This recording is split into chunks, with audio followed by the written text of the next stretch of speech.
I'm going to show you how to very quickly finish up this little painting here. And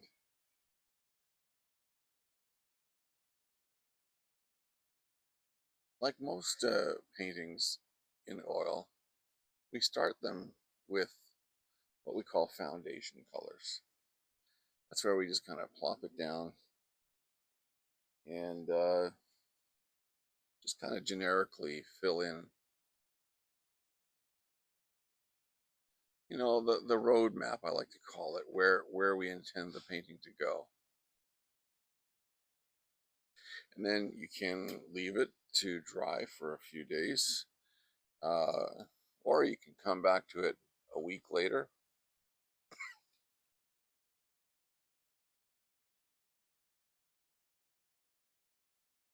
It really doesn't matter. But the bottom line is you're giving yourself a little bit of time to contemplate the painting and where you'd like it to be when it's done. When you're ready, like I am now,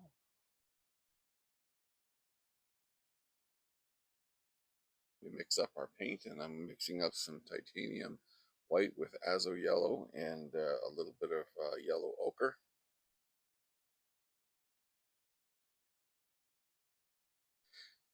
And I'm just going to finish off this painting with the proper highlights and little accents that will just make it a little more real looking. And of course, there's somebody cutting a tree down nearby.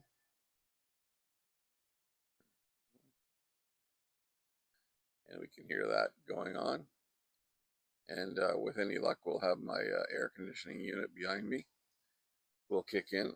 I'll try to keep my microphone close so you can hear everything that I say, but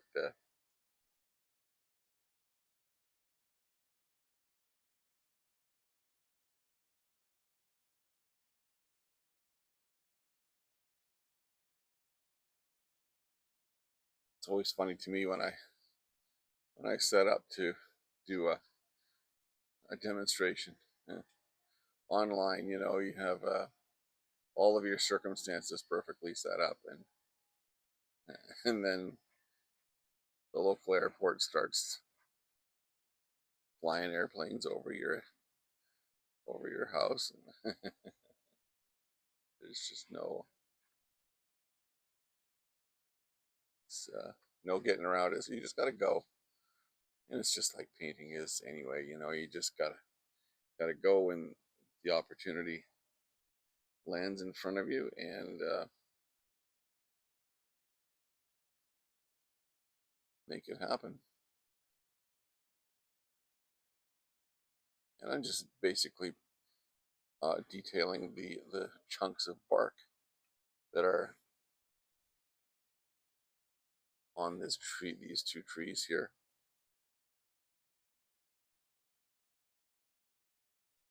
If I put the emphasis on the detail of the trees and less on the exterior areas, that will give the painting a kind of a nice bouquet, as they say in photography.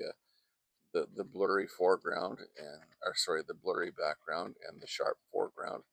This is what gives paintings that kind of a three-dimensional look. And it's true in photography. If you want to have, a nice sharp looking subject, you just have to blur out the background a little bit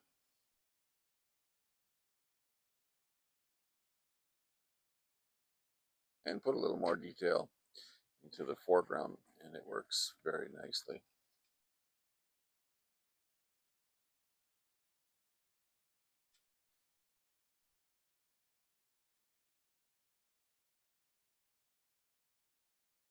And this painting is already off to a nice foundational start, so it should come together pretty pretty quickly here.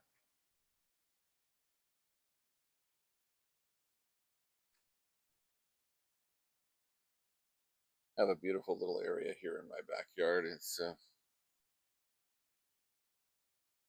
It's picturesque. It's also active with a lot of wildlife. They of course won't come by while I'm doing a demo, but they're around and they're watching.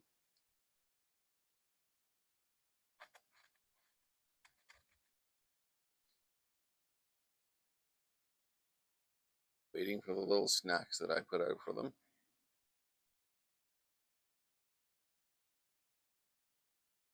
We should take care of our wildlife. I got squirrels around here, of course, and chippies, the usual variety. But I got the occasional little fox that comes around. And for that reason, I keep my kitties indoors. And like any good pet owner, I provide lots of entertainment for my kitties, so there's no problem with them getting bored. But they're looking out the window as we speak. They know I'm out here and they're like, hey, how come you get to go out and we don't? Well, that's just because there's hungry creatures out here are bigger than them. And I wouldn't have my kitties much longer if I were to slack off even for a minute. So, plus, you know, when you have house cats, you want to protect them from, well, the viruses that they can pick up outside that they're not used to, that their systems are not accustomed to.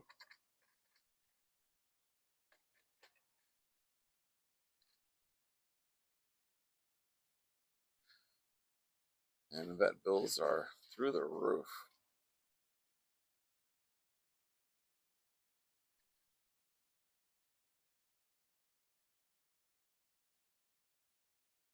We have a great little airport nearby, and I like to go there for have my coffee. Sometimes I pick up coffee from my local coffee shop on the way, and like to sit there and watch the airplanes. When I was a kid, my father used to take us out to the Toronto airport. Known back then in the 60s as the Malton Airport, but it's grown many times the size since then, easily 20 times the size. And they call it the Toronto International or Pearson International Airport now. And it's not as easy to park around there and watch the planes, but here in Oshawa, where I live, we've got a great little airport nearby, and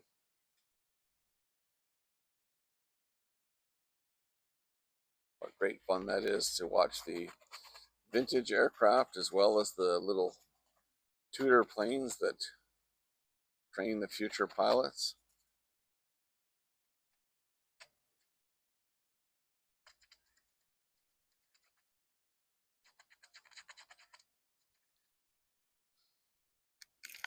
You see how in just very quick order, you know, very short order, we can make this painting come to life.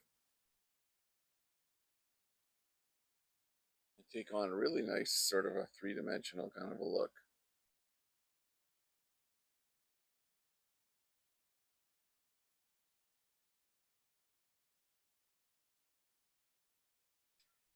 And I can hear my friends, the Blue Jays, starting to chirp up.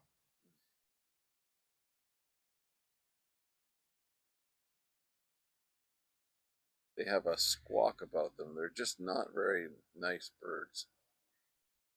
They're bullies, they're big.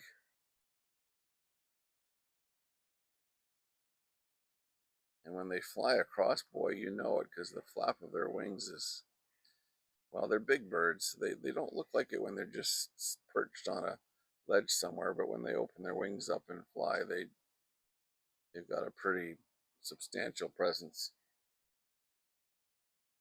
And they're very vocal. And you can hear them now.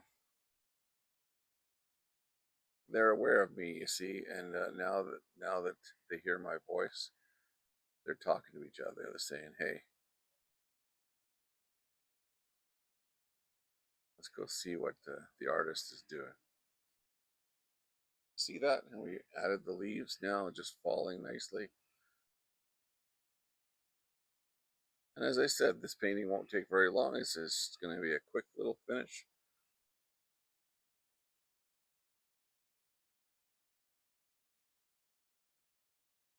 Just very sketchy like. Sketch painting.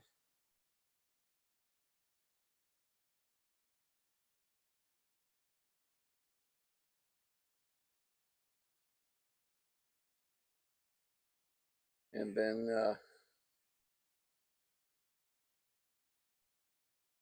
finish it up. I'm going to just kind of put a nice little tidy M, C, A.